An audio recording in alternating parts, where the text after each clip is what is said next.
Quite often I talk about, putting sprinkles on top of the ice cream cone of shit. You can't operate on top of a wound so great that you would give up yourself. You can't just say, be confident. You can't just say 10 more affirmations, I matter. I mean, not like that wouldn't hurt, I suppose, but it's a temporary fix. It's not a lasting transformation. The lasting transformation comes when you realize you have chosen, nobody's hopefully putting a gun to your head to make you do that. You're choosing to put yourself second. You're choosing to put them first. Why?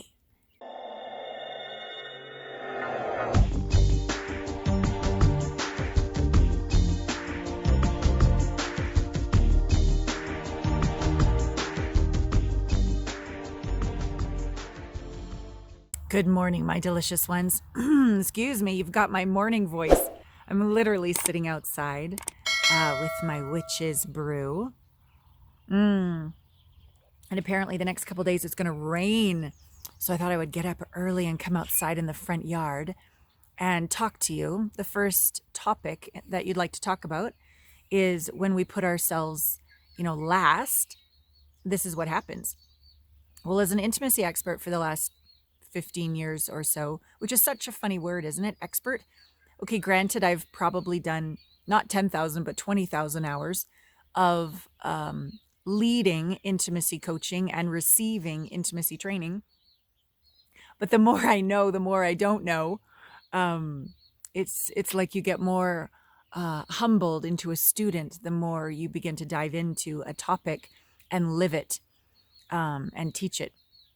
And so when it comes to putting ourselves last, putting everyone else first, what's really happening? Oh, I don't know about you, but I love my witch's brew. I love my morning practice. And in a relationship, I allowed his morning practice to take precedent because I'd moved in with him. And I felt guilty, even though I had a little area in the corner of a room set up for my morning practice. I didn't do it. I didn't do it regularly. I didn't do it deeply. I didn't do it with reverence. I sort of had one ear listening. Was I in his way? Or I just couldn't relax. So that's one way of putting another's, even a morning practice first.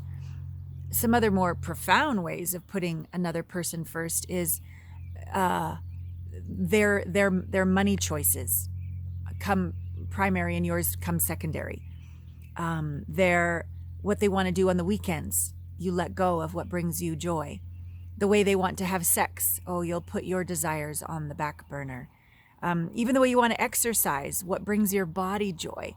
And then you rationalize, but I'm still burning calories, it'll be fine, right? Friends, you lose your friends and you just hang out with their friends.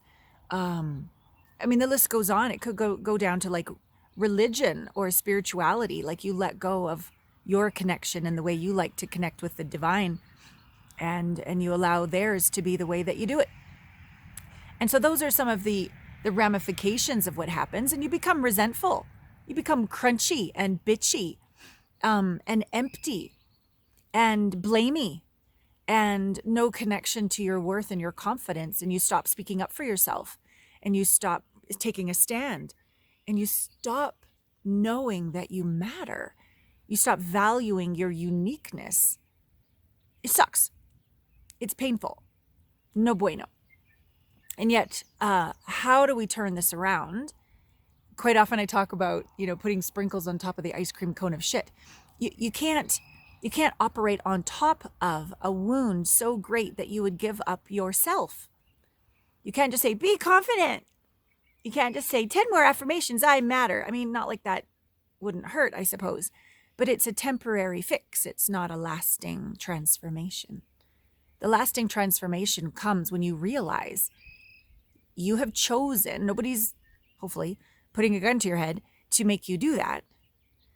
You're choosing to put yourself second. You're choosing to put them first. Why? On some level, you've got to slow down and feel the feelings that you're afraid you don't matter, that you're afraid if you actually speak up, you'll be rejected and left alone and abandoned. You'll feel afraid that you might get judged or mocked or told you're weak or incompetent or stupid or crazy. And you're going to have to weather that and go, why the hell am I with somebody that calls me these names? What am I doing? Seeking love where there is no love, seeking kindness where there is no kindness, seeking compassion where there is no compassion, and trying to be seen by somebody that doesn't see you. It's time to start seeing ourselves, people. It's a dorky little practice, but sit your ass down in front of the mirror. Make it a ritual by candlelight. And look in your own eyes and say, hey, sweet thing, God, I'm sorry I've been disowning you, abandoning you, criticizing you, not being kind in the slightest. And I've been out there running 3 million miles a minute, trying to get love, trying to get attention, trying to get approval, trying to get anything other than rejection. God, all this time I could have been running towards you and into your arms. You got to do the inner work. There's no way around it.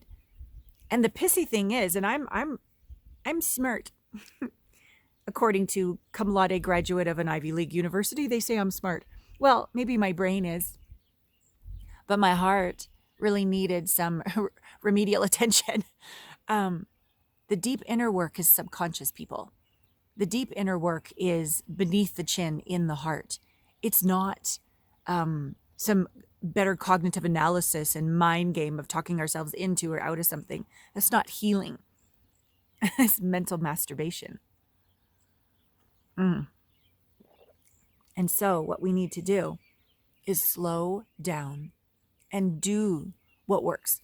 Do the deep quantum psychology, spiritual technology processes that I've been trained in, that I've trained my coaches in, that get beneath the hood into those unhealed wounds, those unconscious sabotaging patterns, and heal them.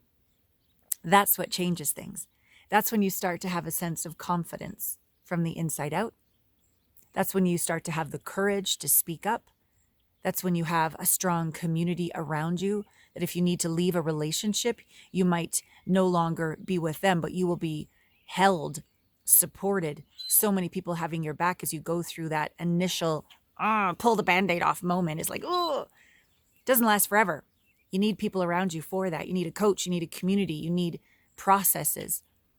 You need a stronger heart. And slowly but surely, you rebuild yourself back stronger than ever. I see it every day on our group calls. I'm so inspired every day by the clients that I have the privilege of working with that do this work and how they champion each other. Oh my God. And then when they see each other in person at retreats, it's a shit show of crying and laughing and dancing and getting on. And it's the best. It's the best to finally be embraced by someone who's seen you in a little Zoom screen, yet so connected and so in it to win it together. And not win it like one wins, one loses, but win for your soul. Win for your heart's truth. Yeah, win for love. You can change this.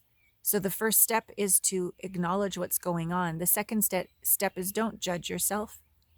Have compassion for yourself. The third step is take action and be in a community with quality coaching that can change the wounds that got you there in the first place.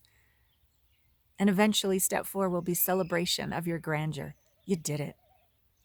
And you can look back with gratitude to that person that you gave all your power away to and say, thank you. You were the catalyst for me to find myself. I couldn't have done it without you. And you'll mean it. And then everything inside will truly be forgiven and peaceful. That's what we're about. All right. For more, you know where to go. AllanaPratt.com/connect. Let us love the shit out of you. Have an amazing day.